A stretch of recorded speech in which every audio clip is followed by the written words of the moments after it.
Good evening, and welcome to Creative Broadcasting, the station of unlimited possibilities, presents Creating Your Seat at the Table with your host, Ashley Little, as she welcomes her guest to the table. Welcome to Creating Your Seat at the Table. I am your host, Ashley Little. A little bit about myself: corporate professional by day, entrepreneur by night, CEO and founder of Ashley Little Enterprises, LLC, owner and creator of Creative Broadcasting, and co-founder and owner of Talk Radio and TV Network, LLP. Tonight we have a special guest by the name of Everold Reid. A little bit about him. In 1989, Everold took a summer job selling cars to earn extra money to put himself through college. Recognizing early on that he possessed a gift for relationship marketing and selling, he successfully transitioned that job into a full-time career in automotive sales. Not one to coast on his natural productivity in sales, Everold challenged himself to a daily routine of personal development to expand his knowledge in his chosen profession, applying what he learned from Kaizen philosophy of continuous improvement to his sales, advertising, and marketing activities. In addition to sales strategies and techniques, Everold honed his extensive marketing expertise in the retail, automotive, and advertising industry to expand his expertise into other businesses. For several years, he partnered in and managed a marketing company servicing clients across North America and the Caribbean. An enthusiastic connector, he turned his ability to foster genuine business relationships into community collaborations, working with celebrities and local nonprofit groups to facilitate unique marketing opportunities, events, and strategic partnerships. He has developed print, digital, radio, and TV campaigns to give the dealerships he represents an edge. His advice and insights on automotive selling, advertising, and marketing are sought after by some of the world's top automotive brands, including Toyota and Lexus. Encouraged by his peers to share his 29 years of sales and marketing knowledge with a broader audience, Everold wrote a powerful book that outlines the secrets of his success, The Reid Method, a blueprint for achieving sales mastery. In it, Everold identifies the keys to consistently exceed sales targets in industries that are highly competitive and constantly changing. The Reid Method features how-to instructions that anyone can implement and profit from. Everold has expanded his career path to include consulting, coaching, and speaking engagements. Whether it's a sales team that needs to reset its strategic goals and objectives, or a corporation in search of high-powered motivational messaging, Everold is focused on driving change in culture and delivering tangible results. When he needs a break from the sales hustle, he takes to the stage for dozens of corporate and community speaking engagements annually. Welcome to the table, Everold. Well, I'm so thrilled to be here. Oh, my goodness, Ashley. It's been a while, and I've been anticipating appearing on your show. So thank you very much for the invite. You are welcome. I'm honored and humbled to interview you tonight. You are a wealth of knowledge, so I can't wait for my listeners to hear some of the nuggets that you're going to share with us tonight. Absolutely. And this is a testament to the power of networking and social media, because I think we connected after I interviewed Sarita Pittman on my show. Yes, we did. Yes, we did. She's pretty awesome, by the way. Yes. Yes, she is indeed. Yes. So would you please tell the listeners more about your amazing entrepreneurial journey? Ever since growing up, I remember growing up as a Jamaican little boy. When I think back, I remember selling fruits and selling cakes when I was like 7, 8 years old. Because when you grow up in Jamaica, you're typically growing up with a grandparent or an aunt or, a close relative, as your parents are typically off, in my case, to Canada, seeking a better life, and then obviously to take care of their children. So I became very resourceful when I was a very, very young age. And when I look back, all the way back to when I was 7, 8, 9, 10 years old, I realized I was I had this entrepreneurial spirit right from the get-go, because I was selling. I was in this selling mode right from when I was a kid. So, looking back now, it's no surprise that, decades later, I've had some success ever since I was 19 when I entered the automotive space, and that transitioned into, my own businesses or, in senior management and managing big companies, and just learning as I grow and learning as I go from the different paths of life into what today is, a part of my entrepreneurial journey. And it's part of what takes me where I am today. I'm in Western Canada today, offering coaching and sales training to different companies on how to improve their sales and profitability. I love it. You have an amazing entrepreneur story. So I know you have a passion for relationship marketing and selling. So would you please share with the listening audience more about your passion? Yes. So relationship marketing and selling, and this is part of what I teach every day. I'm an advocate. I'm a big fan of building relationships and offering solutions to solve people's problems. It's about authenticity. It's about offering value. It's about, helping rather than selling. So at the end of the day, to sell more, it doesn't mean you have to focus on being a salesperson. It first, stems from being a good person to begin with and focusing on building relationships. If you're not bringing some value to the relationship, usually those types of, success is really short-lived. So there has to be value in relationship marketing, and also taking advantage of networking. Networking is key. It's a testament to why we're on the air right now through relationship marketing. People referring other people to my podcast, and then other people hear and reach out, and we find out what we have in common. We find out what we can do to help each other. And from there, you never know. Businesses happen. Businesses are created. Opportunities are formed. And that translates into business and sales. I love that because it's so important because, being able to build those genuine relationships, they have to be genuine, will open so many doors. And like you said, if they're not authentic, they're not going to last long. So that is so true. That is so true. Absolutely. So for several years, you partnered and managed a marketing company servicing clients across North America and the Caribbean. Would you please share with our listeners more about the opportunities that you created for yourself through that position? Because that position opened so many doors for you.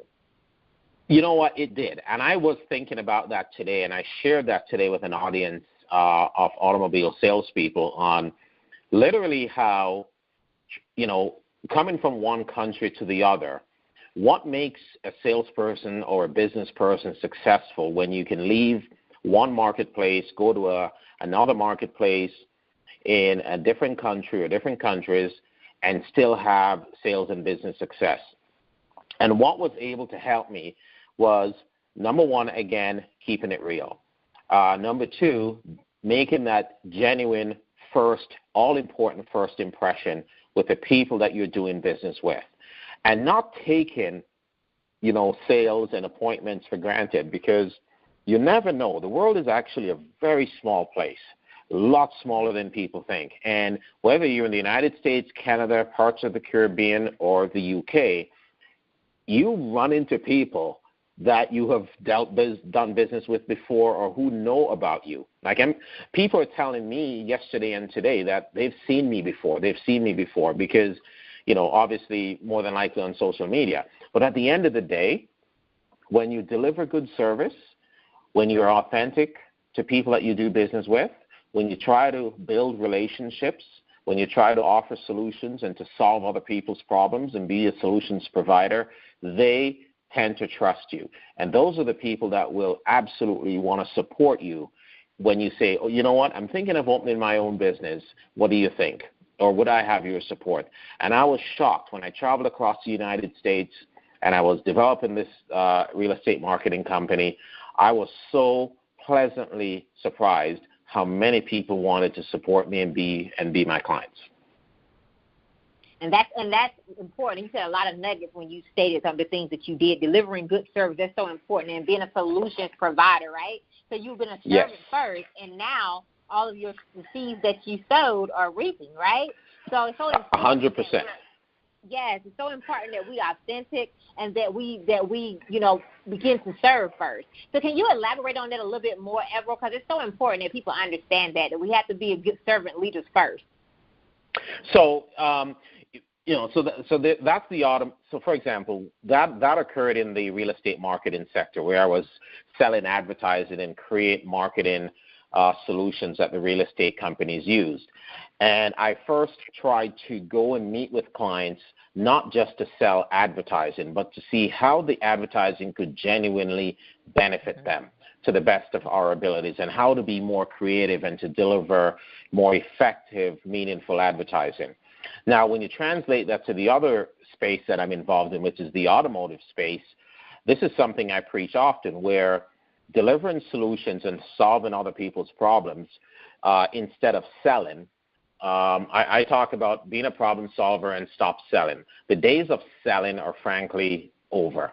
People, whether you're buying a car, shoes, a home, furniture, clients or customers are looking for people who can solve their problems. It's too much work these days to shop. They can't be bothered with going into dealerships to buy cars. They can't be bothered with going to 5, 6 different furniture stores to buy furniture or to look all over the place to find a good realtor to sell them their homes. So anyone who out there who says, you know what, let me listen to this client. Let me see what they want. Let me see what really matters to them, what would make their life better.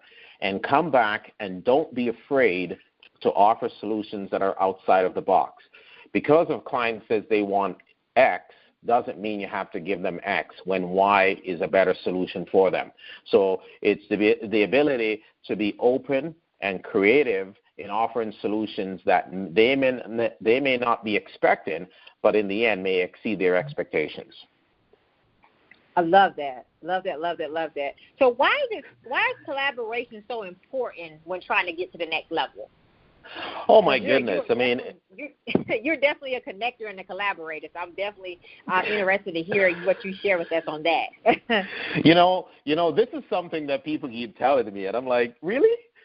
Because when, it's all about networking, and it's all about appreciating what other people do and what other people's capabilities are and respecting what other people can bring to the table. So it's not about just going into a networking event and wanting to see what somebody else can do for you. It's first and foremost about seeing what you can contribute to the other person's lives.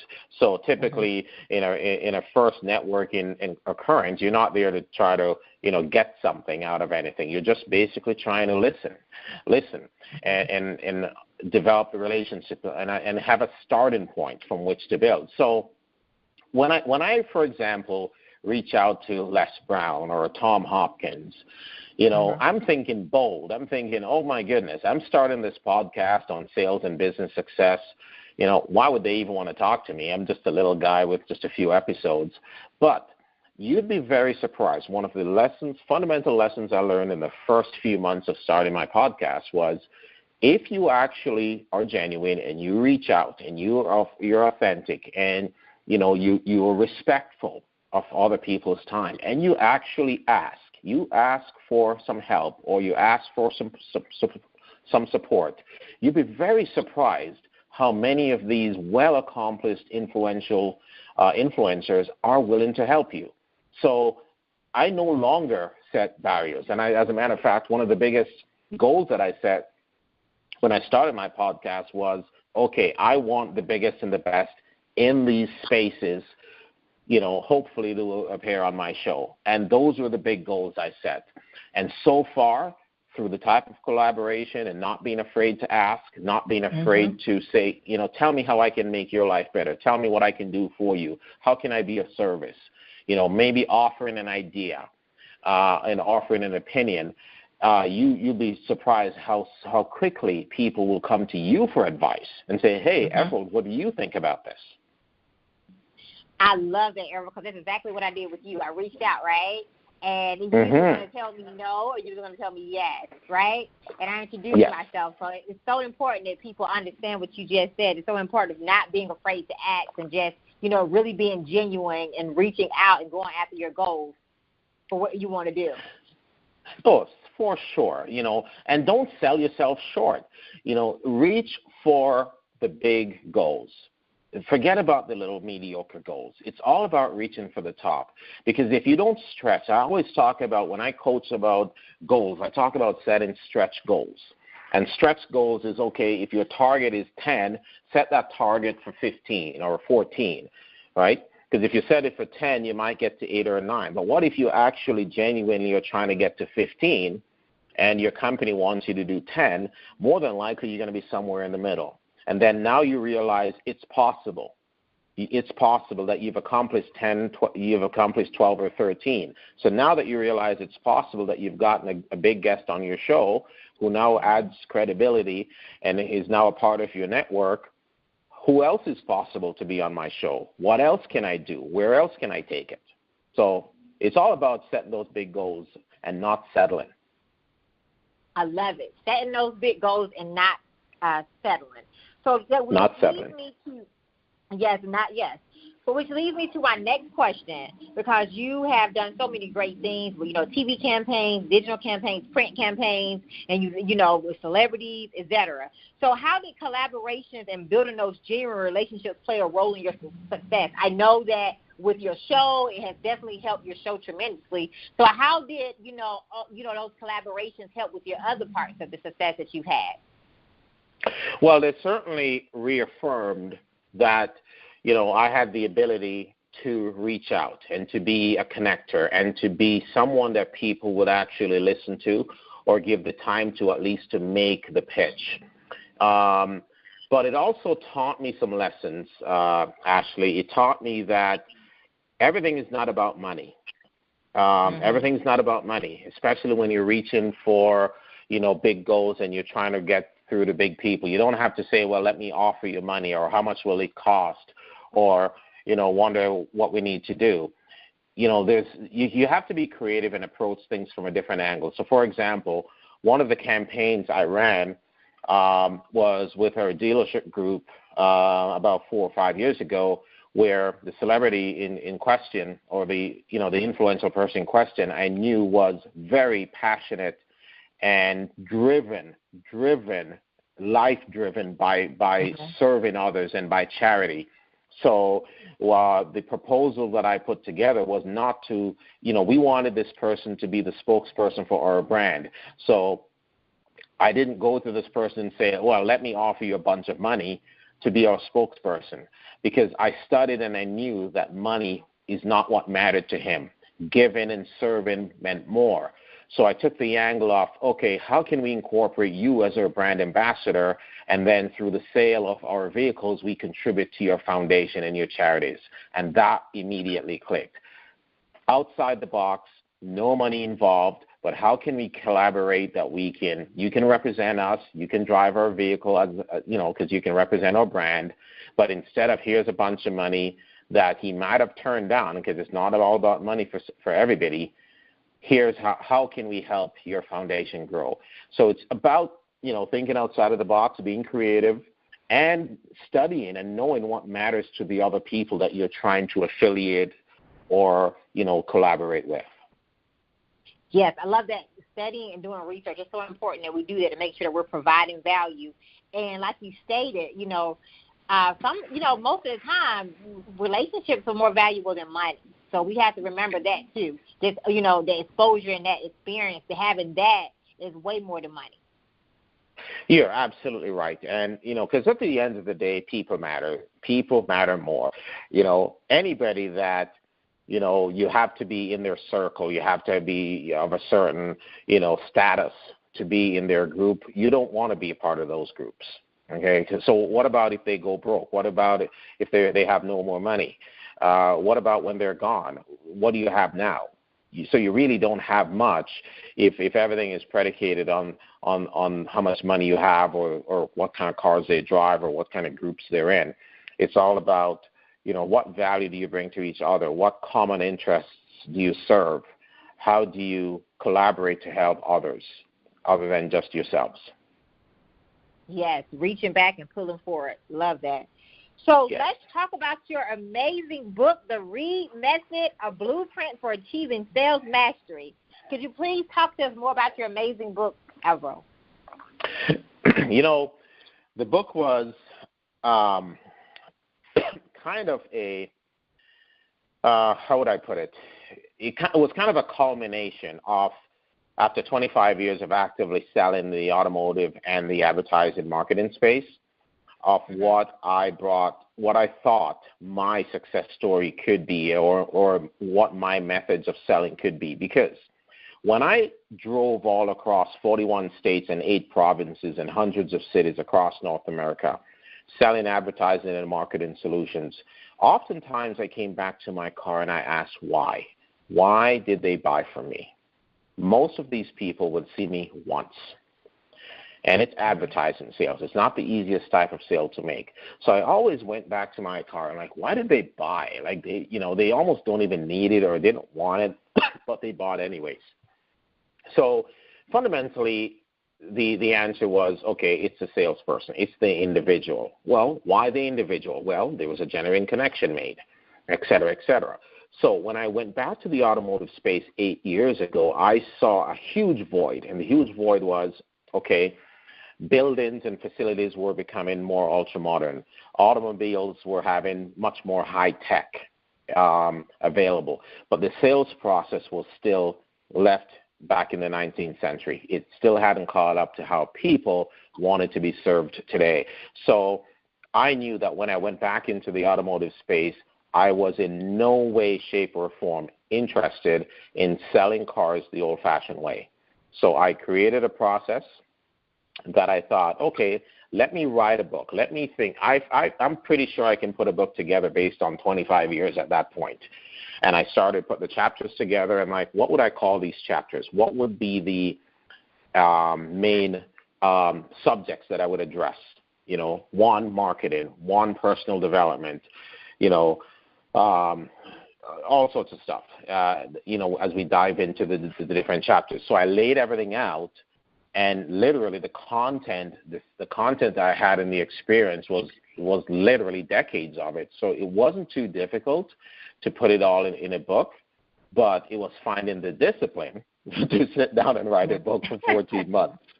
While working. I'm like, oh my goodness, this is hard, But one of the commitments I made to myself, Ashley, was, you know what? There are many things I started in my life and didn't finish. At this stage of my life, in my 40s, this was not going to be one of them. I was going to see this project through to the very end. And that's why I wrote the book, because I believed I could contribute fundamentally to other salespeople as here's the way sales is today. Here's how things have shifted. And I wanted to answer specifically one question or two questions. I wanted to answer or give advice on the how and why of sales, answer the how and why questions. It wasn't about what, the strategy, the tactics.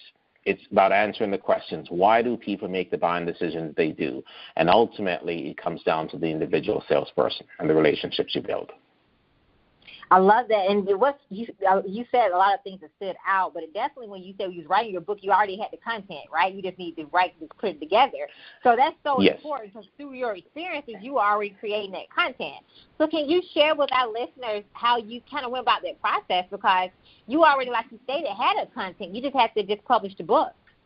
So I literally had to sit down and put it all together. The thoughts were in my head.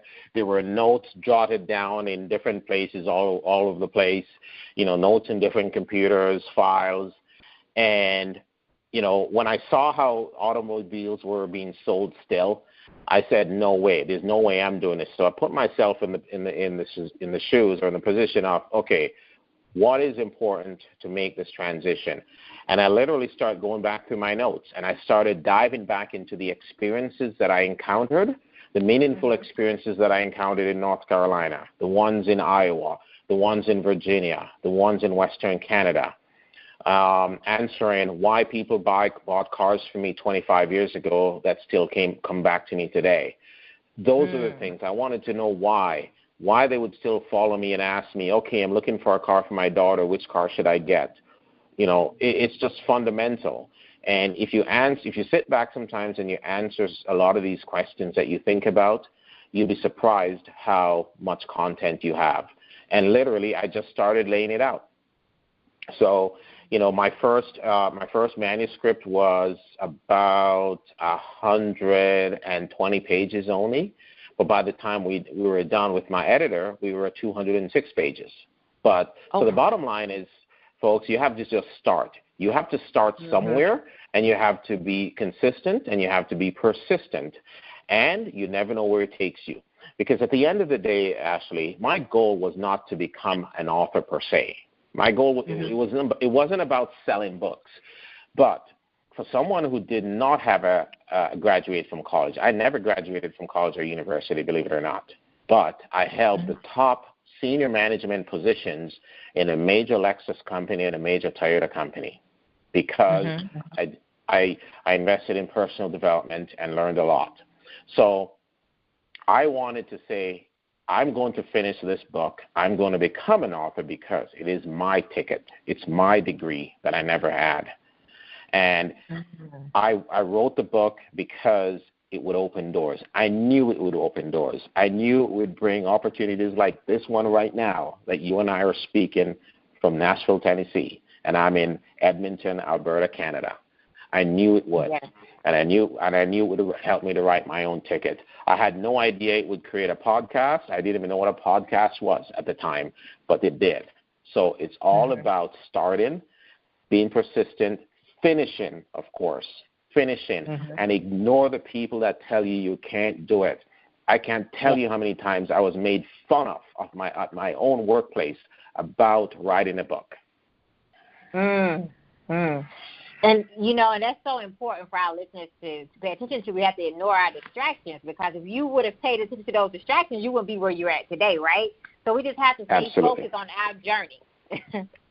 Absolutely. And it's your journey. It's not what other people think about your journey. It is your journey. And if it means enough to you, and if it means enough to your family, and if it means enough to your career, and if it means enough just to say, I did it, okay? I started it, and I finished it. That's what matters. Yes. Amazing. So what are some strategies, Everold, you would give to listeners who are struggling with exceeding sales target, for that business owner that might be listening, that may be struggling in that area? What are some strategies you would give to them? Well, the first thing I'm going to say to salespeople who are struggling to sell or business owners who are struggling to sell is to stop selling.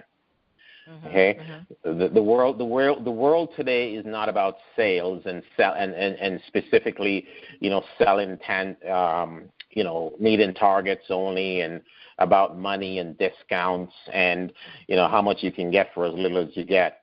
The best salespeople out there, for example, even in automotive sales or in real estate, the best salespeople out there can get more money for the same product than people who are just focused on numbers.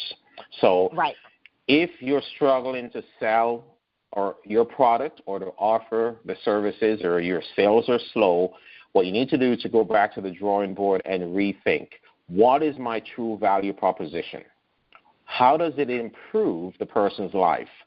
What problems am I solving? What pain is it relieving to my customer?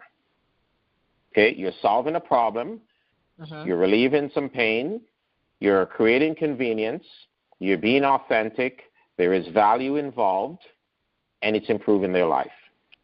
If you can't answer those questions, you don't have a good product to sell. If you're not improving their life, if you're not improving their circumstances, if there's no value in it, okay, it's a problem. Yeah, I love that. Solving a problem, relieving their pain, being authentic, and improving their life, having that value. That is so important because people buy, from the person, right? And that genuine relationship there. They don't buy the product. You can have the same product, but if you don't have that genuine, relationship or, genuine personality, then people are not going to buy from you, right? Yeah, absolutely. And here's the thing.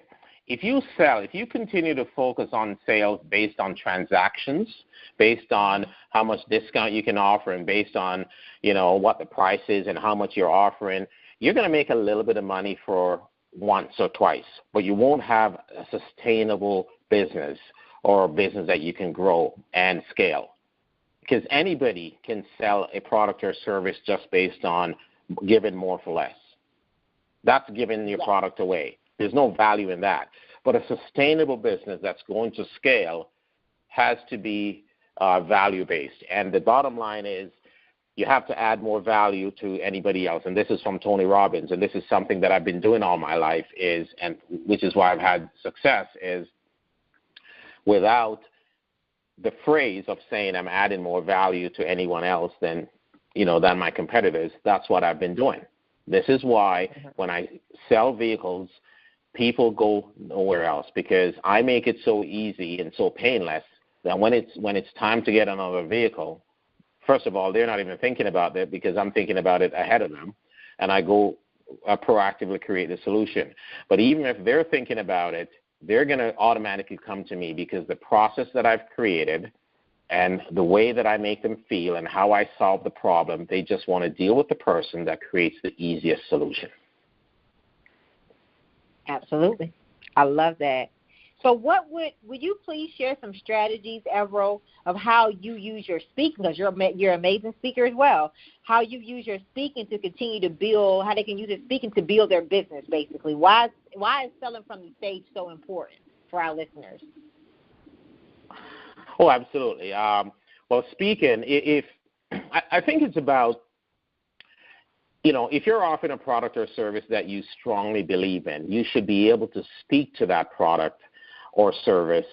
But largely, it's more about yourself. People want to know about, the person that's offering them the products and how you can relate. And a lot of times the speaking is about relating to other people's lives, putting yourself in a position of being relatable, so when, whether it's a politician, whether it's a business speaker, whether it's a motivational speaker, typically there's a story behind the story, or there's a story behind the message. So what is the story that you're bringing to the table? How does it impact one's lives? And how did it impact your life? What made you use that story to create a business, and how can you use it to create a business? And that's where the authenticity is built, because genuine stories is what people love to hear, and that's the people they like to buy from. So what would you say to a listener that, is new to the speaking arena, but they have a story, but they don't really know how to get started? What would you tell that person? Oh, absolutely. I mean, there are so many speaking groups out there right now. There are so many. Mm-hmm. There's one local one that I know that one of my colleague, Laura Connor, starts called Connor Speaks. There's all these other, networking groups and meetup groups and speaking groups. There's all this. Just look in your state, or look in your city, look in your town. You will see local community, whether it be Chamber of Commerce groups, whether it be Rotary groups, meetup groups, any type of group. Everybody right now is involved in well, not everybody, but a lot of people are involved in speaking, because this is where people get to shine. This is where people's talents are literally discovered, and stars are born. It's no different than a singer who goes out and starts, working the clubs or working the bars and starts singing, and they get discovered. So if you have a story, but you don't have the speaking skill, number one, listen to people, listen to speeches. I listened to Bill Clinton. I listened to President Obama. I listened to Martin Luther King. I listened to Gary Vaynerchuk. I listened to Tony Robbins, on and on and on. I listened to all type of speakers, right, on how they deliver their message, how they implement the story, how they bring the point across, and then you need to get off your butts and get out there and join some groups and network with real people and get off the social media space, again, thinking it's going to happen for you, automatically. So social media is about networking and doing what you and I are doing right now.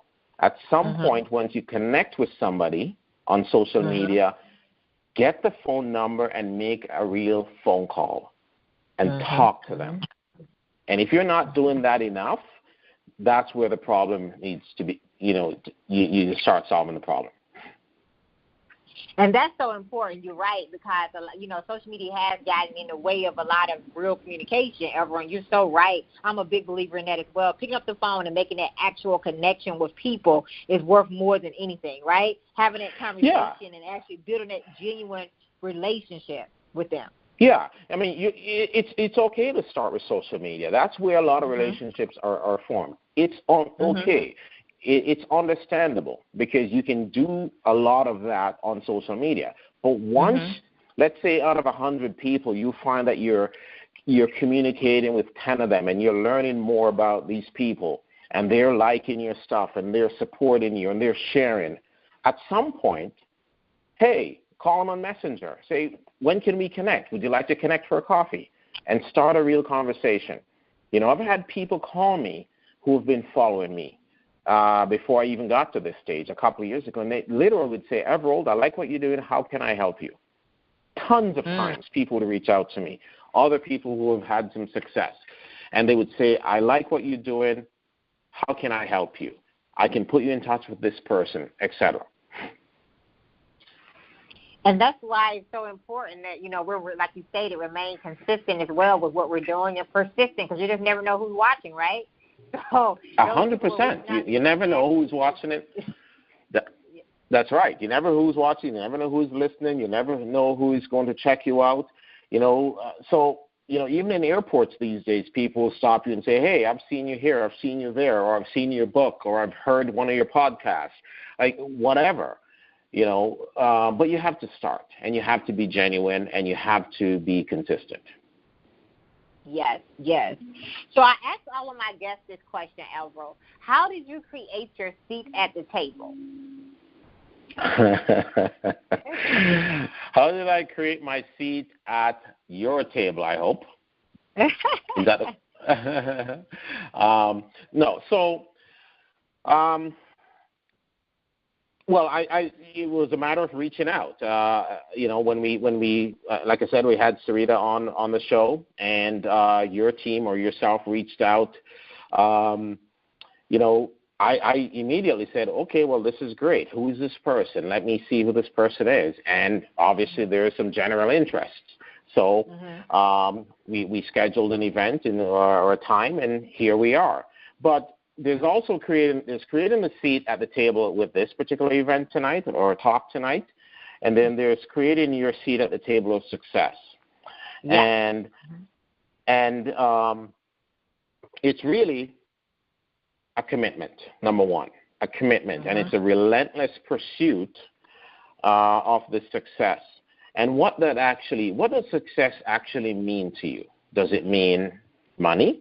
Does it mean fame? Does it mean both? Does it mean publishing a book? Does it mean helping others? So first, defining what success means to you. Having those goals written down, and then systematically learning, researching, talking to people, networking, what it takes to get to that seat at that success table.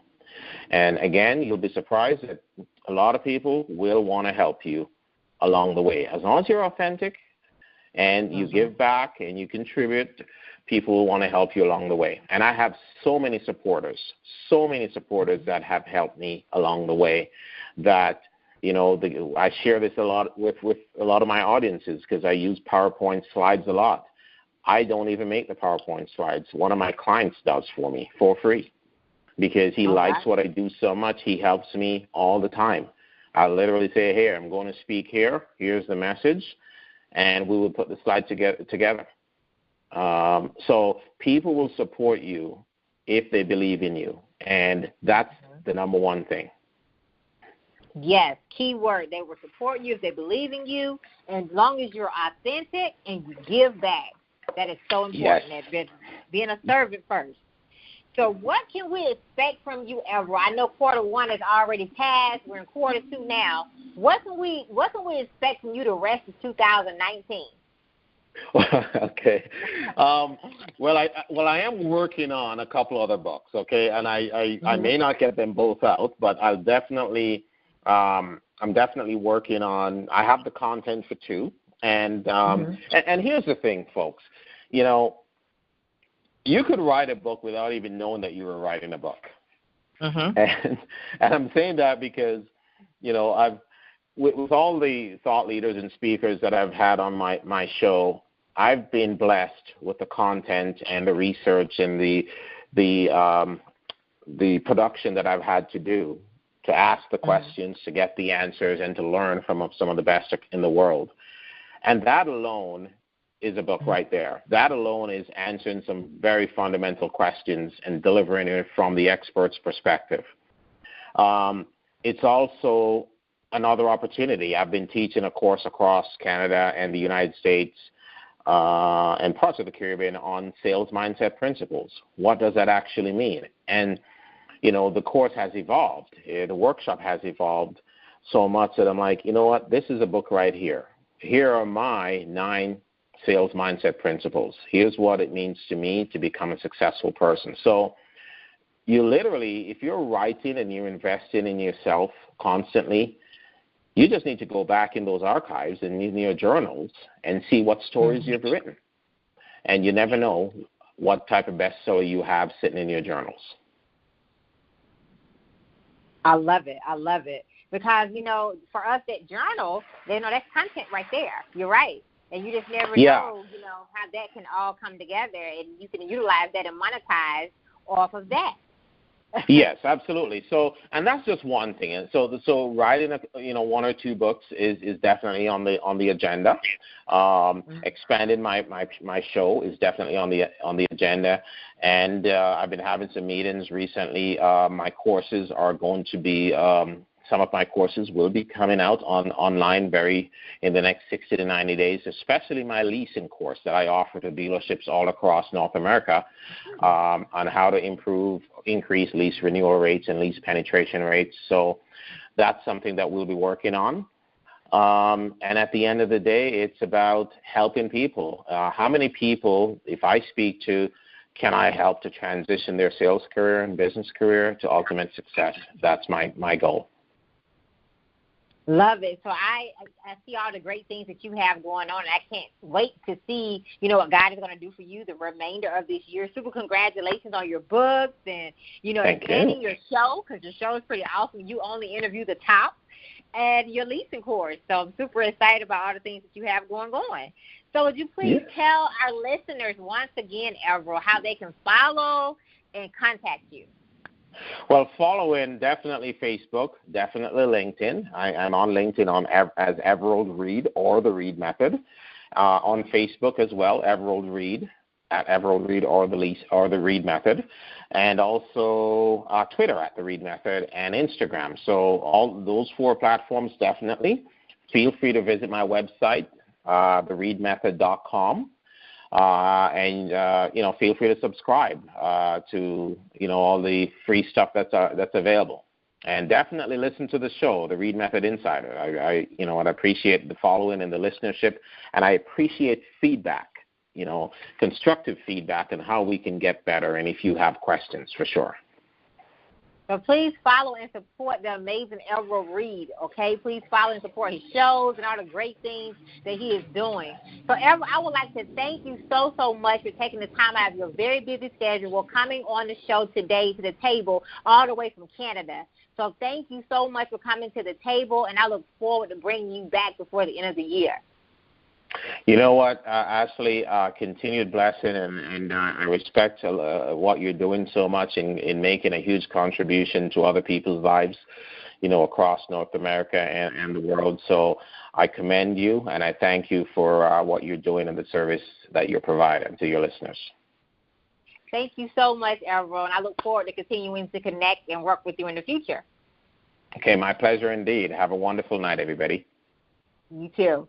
So I would like to give a special thanks to Tammy Collins-Marquis and John Schamberger.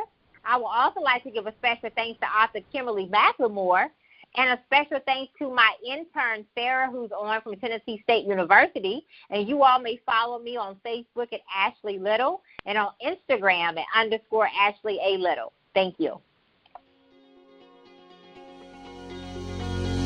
Thank you for tuning in to another episode of Creating Your Seat at the Table, where Ashley speaks with corporate professionals, celebrities, entrepreneurs, authors, and speakers who are transitioning or have transitioned to entrepreneurship.